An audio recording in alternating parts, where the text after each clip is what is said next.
Well, we just went through another Mother's Day, and it's just like all the other holidays that we go through. We go through benevolent times. We happy, then we sad, we miss certain things, people.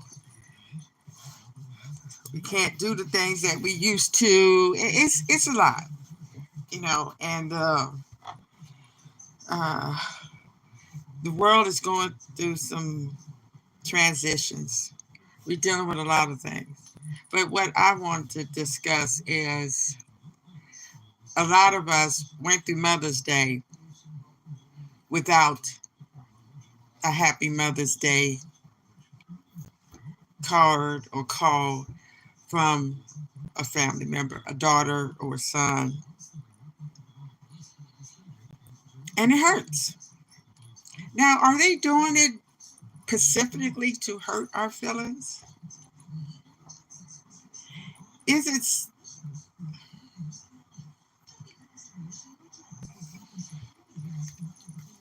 I wish I could get some feedback because I would like to understand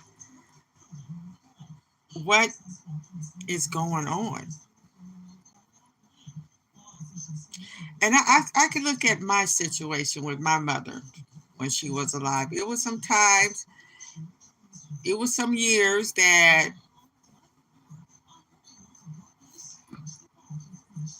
I may not have said Mother's Day or sent a Mother's Day card.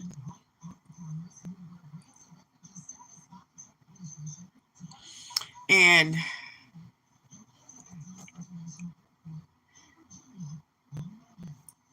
they go to answer.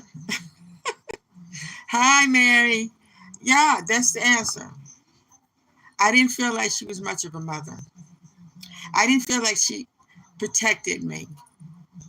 And maybe that's how my kids is feeling towards me, that I didn't protect them from things that they needed protected from.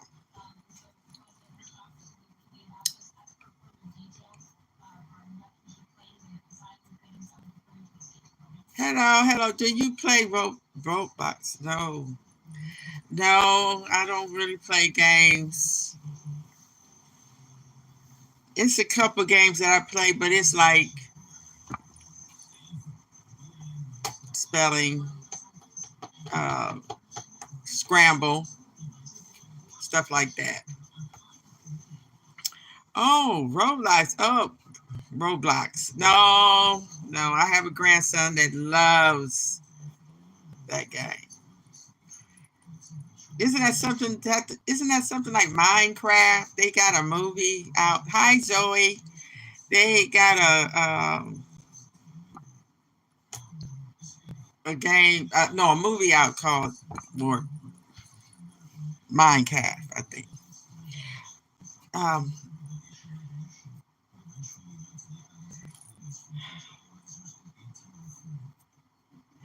well, it still bothered me. Getting back to my daughters, it's still bothering me that after all this time, and I did way more than what my mother and I did with my kids. I reached out to them. I tried to reconcile them. I even apologized for whatever I didn't do or what I did do that hurt their feelings. I spent time with them. Me and my mother never sat down and had a drink together, even though she didn't drink, but even a cup of coffee. Me and my mother didn't sit down and look at a movie together. She never, well, she did spend a night at my house, but that was way after my kids got grown and I was a grandmother. But my kids, I spent time with them. I did stuff with them. I went places with them. I met their boyfriends. I spent time with their boyfriends. I watched their kids. I did all this way more than what my mother did with me. And they still want to hurt me because that's all it is. And they don't realize they're not just hurting me, they're hurting themselves and their children.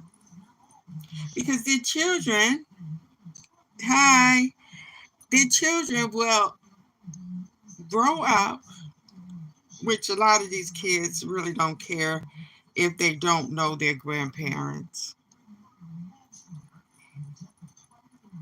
And that's just a shame.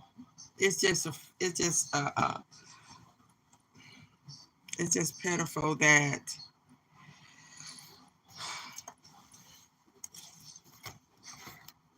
but as we know, it is a conspiracy to destroy the Black family. And we are helping by not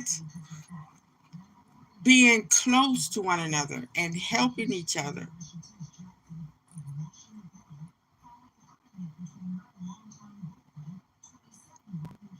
And now with this propaganda media going on, you don't know who to trust. You can't even really trust your family members anymore. And we're not teaching our kids to have family values. And that means loving your family, respecting your family, doing stuff for your family.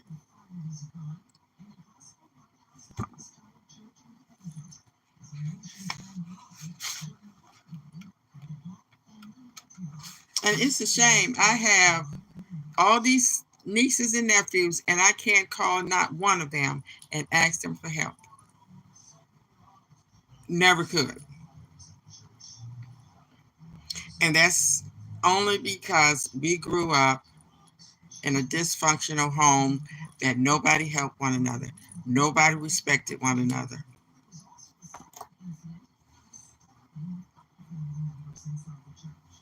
The sisters never got along.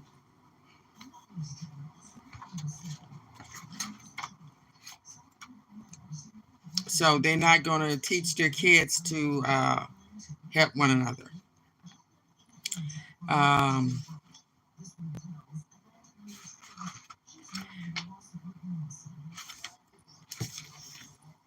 This is a book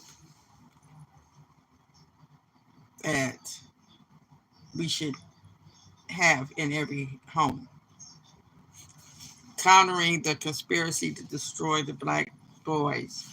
And this can be Black girls too, especially the Black girls, because see, the Black girls are the ones that are going to go out here, basically out here in the forefront, taking all the blunt,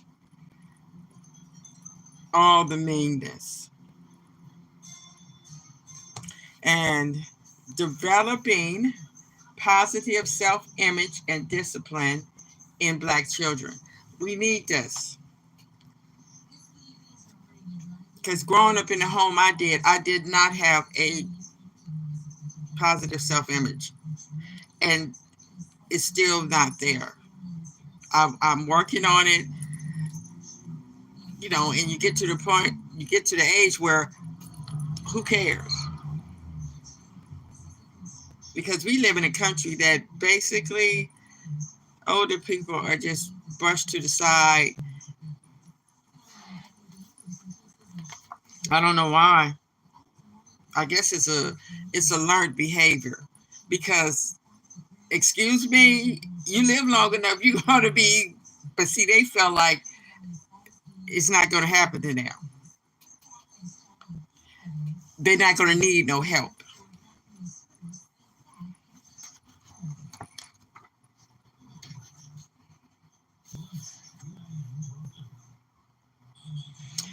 This is something that I thought was important to highlight. The major ingredient of the home program is time. Do you spend enough time with your children?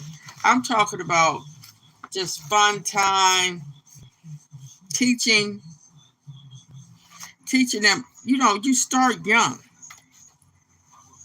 You teach kids how to sit there and be quiet. You teach kids how to speak to others.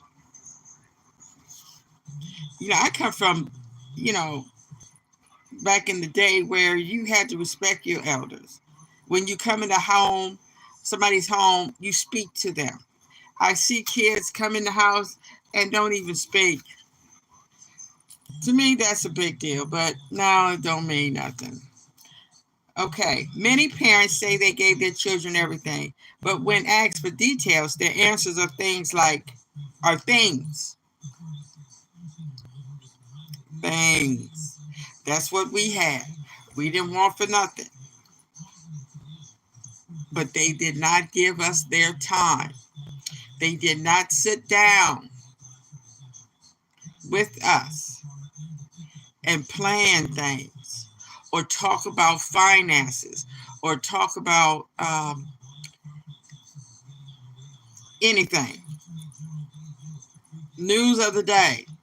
I don't even remember hearing them even mention when Martin Luther King Jr. was killed. I don't remember ever them even discussing anything, really.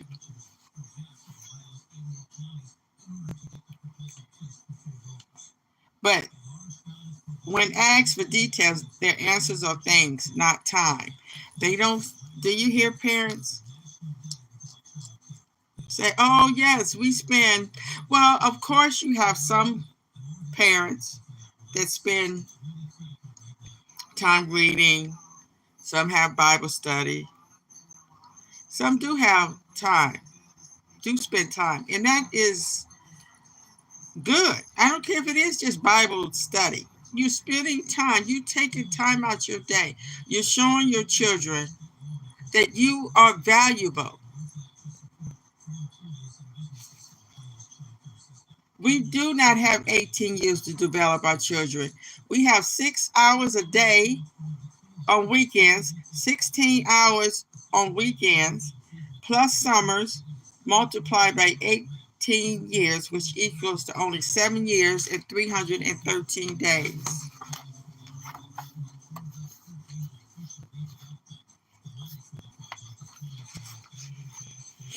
Some parents, unlike coaches and farmers, have fortified their home program to the peer group and television.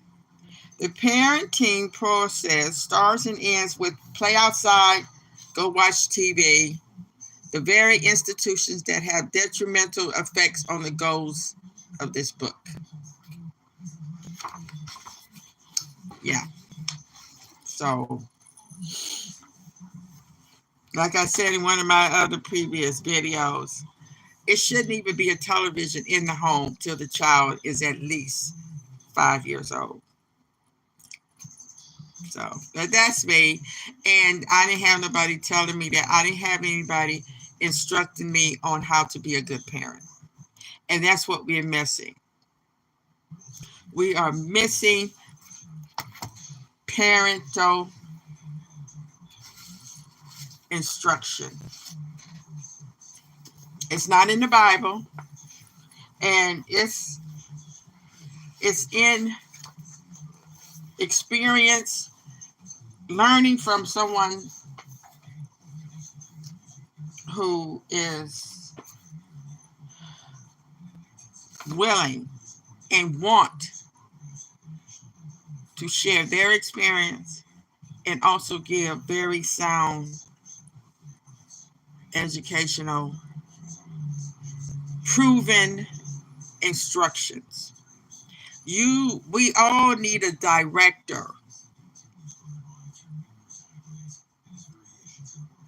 because we don't know what's ahead, but you learn from people that's been there, got there.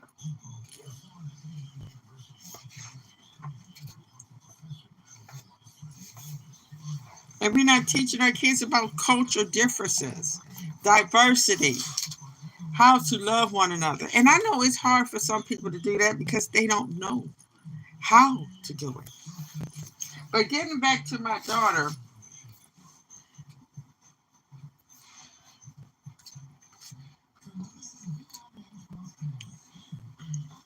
and for daughters out there, it's hurtful because you have to look at your parents. You have to look at your mother. We can only do what we know. We can only do the best that we can. Now, when you have a mother who's a young mother, she's going to make plenty of mistakes, especially if she don't have nobody helping her or directing her or instructing her on to be a good parent. Please don't punish your parents for something they did not intend to do.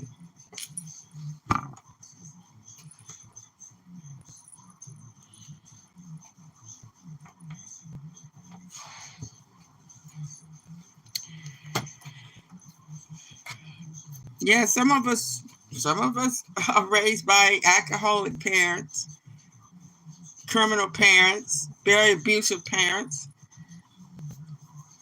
And some parents you do have to leave alone. I've heard some horror stories. Yeah.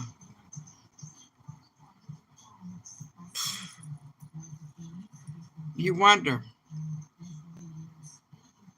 why. Why would you hurt a child? That's some deep-rooted pain that person have not dealt with and taking it out on the child.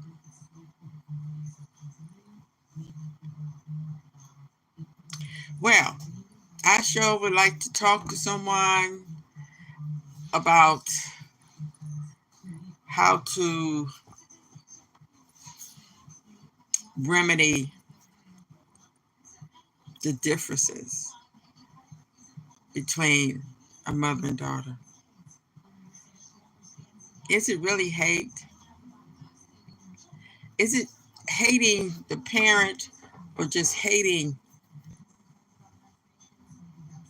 what they've become?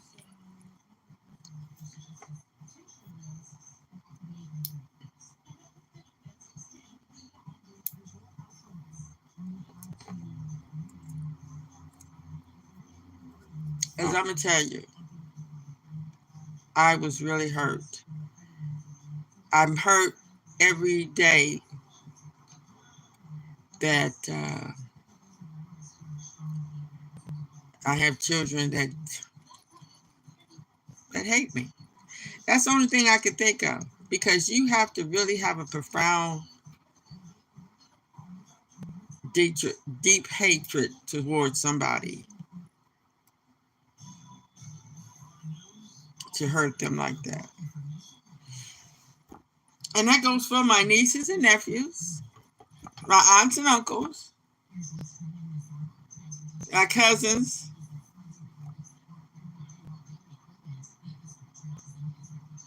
my sisters. None of them want to speak to me, which is fine, because I grew up that way.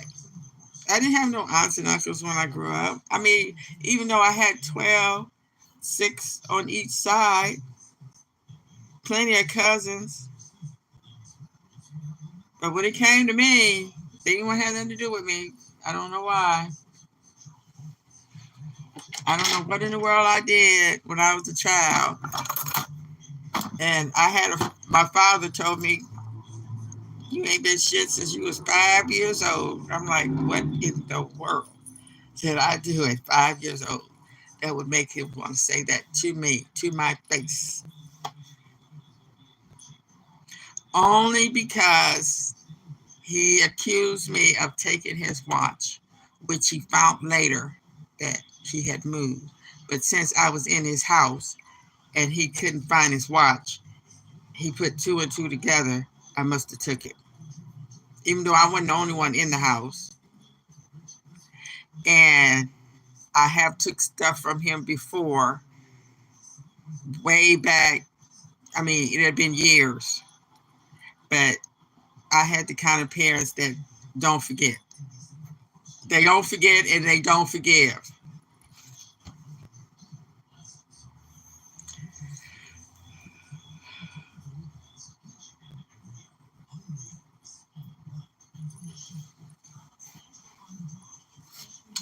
Okay, before I go, I want to talk about this book by Elrich Cleaver, Soul on Ice.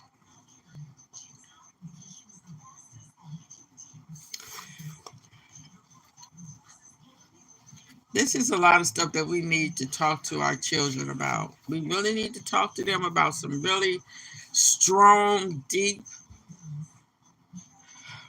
intellectual things that they're going to have to face when they get older. You do not have to live in this world and feel like you don't belong. I think that's the problem of a lot of us young people. They feel like they don't belong. They feel like this is not their country. They and we have to show them this is your country. If you choose to live here, this is your country. You need to respect it and you need to be a part of it, of its growth.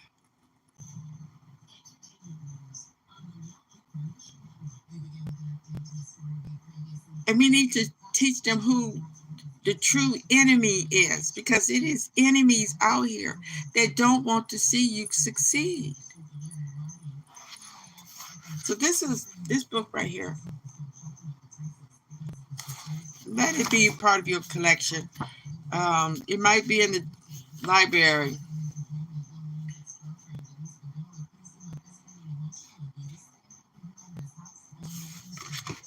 This is I'm gonna read this little bit from this is Elrich Cleaver. On Becoming. Folsom Prison, June the 25th, 1965. 1954, when I was 18 years old, is held to be a crucial turning point in the history of Afro-America for the USA as a whole. The year segregation was outlawed by the U.S. Supreme Court. It was also a crucial year for me because on June 18, 1954, I began serving a sentence in state prison for possession of marijuana. The Supreme Court decision was only 1 month old when I entered prison. I do not believe that I had even the vaguest idea of its importance or historical significance, but later, the acrimonious controversy ignited by the end of the separate but equal doctrine was to have a profound effect on me. This controversy awakened me to my position in America, and I began to form a concept of what it is meant to be Black in white America. That is significant. We stopped teaching our kids that. That's why we have Black Trump supporters. We stopped teaching our kids that you are Black in America, and that means this. That means that. And we have to bring that out. And I think that has a lot to do with why our kids hate us, because we did not prepare them fully to be adults in this country. Okay, well, I'm going to get off here. Thank you for listening. And follow me. Give me comments. And if you're going through anything like this, or you know anybody is, let's all get together and talk. Let's all figure this out, because we need each other. Now, I know I have said this plenty of times that I have come to terms with, I probably would never ever have a relationship with my family, but I know there's some people out there that can, and I want to see that. Thank you for listening. You all have a wonderful day. Peace out.